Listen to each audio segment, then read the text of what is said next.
ఎప్పుడైనా నదుల దగ్గరికి వెళ్ళాలనిపిస్తుందండి. ఎందుకంటే అక్కడున్న చల్లని గాలి, ఆ నీళ్ళు తాగాలనిపిస్తుంది, హాయిగా అనిపిస్తుంది, పలకరించేటట్టు అనిపిస్తుంది కనుక నది దగ్గరికెళ్ళాను. కానీ ఈ నది దగ్గరికెళ్ళాలంటే భయమేస్తుందండి. ఎందుకంటే ఇది వేడి వెదజల్లుతూ ఉంటదండి. నీరు ఆవిరి బయటకు మరుగుతూ ఉంటదండి. పొగలు చిమ్ముతూ ఉంటదండి.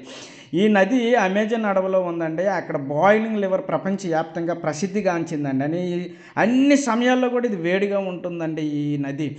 ఈ అత్యధిక ఉష్ణోగ్రత అండి అమెరికాలో పేరు దేశాలలో దట్టమైన అమెజాన్ అడవుల్లో ఈ నది రహస్యంగా ఉందండి. ఈ నీటిలో బియ్యం ఉడకబెట్టినా ఉడికిపోతాయండి. ఈ నదిలో పడిన ఎవరు బతకరండి, చచ్చిపోతారండి. ఎందుకంటే అంత వేడిగా ఉంటుందండి. పర్యాటకులకు మంచి ఆకర్షించే ప్రదేశం అండి ఈ నది. అందుకే అన్ని దేశాల వారు ఈ నది చూడడానికి వస్తారు ప్రేమికులతో సహా. కనుక మీరు కూడా ఒకసారి విజిట్ చేయండి. ఆండ్రస్ రూజో అనే ఒక శాస్త్రవేత్త ప్రాణాలు పణంగా పెట్టి ఈ నదిని కనుగొన్నారండి అమెజాన్ అడవుల్లో. కనుక దీన్ని ఒకసారి చూడండి.